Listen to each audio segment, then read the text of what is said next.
The Israelis this morning are hitting what appears to be a new category of targets, offices of military leaders.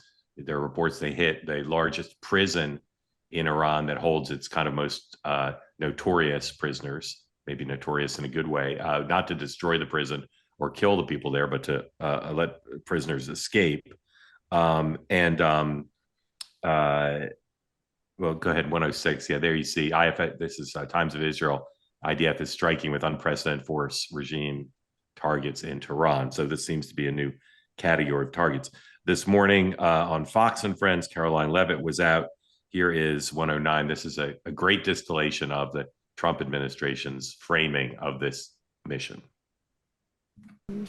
The president is pleased, the country is pleased, and frankly, Brian, the whole world should be pleased with the courageous action that President Trump and our United States military took on Saturday night. I want to thank, and the president wants to thank, the brave pilots who flew nearly 40 hours and more than 7,000 miles from the middle of America to the Middle East to conduct this highly successful and complex precision strikes on Iran's nuclear facilities. This is an operation that presidents of the past have dreamed about, but no president had the guts to actually do it. But President Trump did, to take away this imminent threat, not just to the state of Israel, but to the United States and the rest of the world. So the country is a safer place today because of the president's bold action, and he has prevented a nuclear conflict. He has prevented a rogue radical regime from obtaining a nuclear bomb and threatening our people.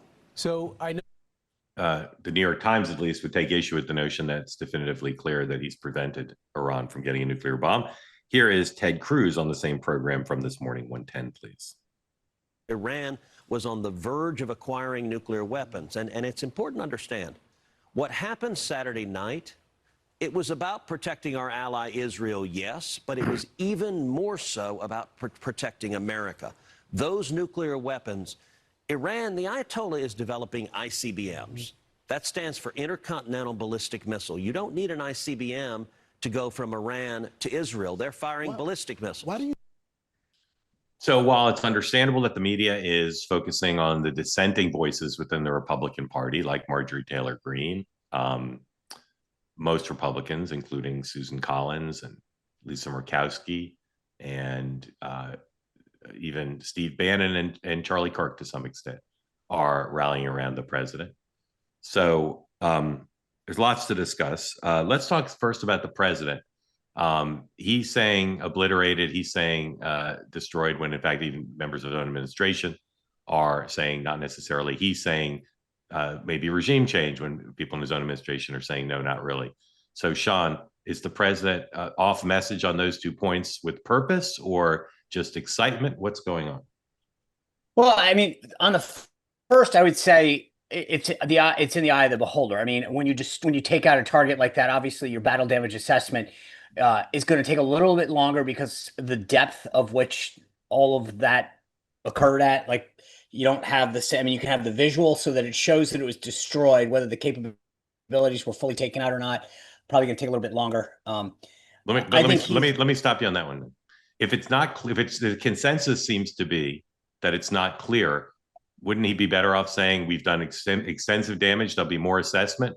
That's why I'm saying it's in the eye of the beholder. I mean, if you like, they cannot use that facility again. The facilities themselves are gone. So we don't know that. And absolutely, you know that. Whether or not the capability exists underneath and you can move it. Look at the satellite imagery; is very clear. They're not firing. But he left the impression. The Israelis have said it is damaged, but they believe it is still operational. So I mean, we got to be. I'll wait till I get to speak. He left the impression. Well, he left the impression with the American people. I don't think this debatable that their nuclear capability was annihilated. Yeah, and look, that's why I think that there's no question that we're somewhere between annihilated and unbelievably incapacitated. So again, I'll leave it to the experts to fuss over that. But I think he was trying to make sure it was very clear what a success the mission was. And I will have to pause for a second and just say, for all of the focus on what paintings are in or pictures are in the SecDef's office and what app he used, when you go and history judges this operation, it will be one of the most coordinated, covert, deceptive, effective operations in military history.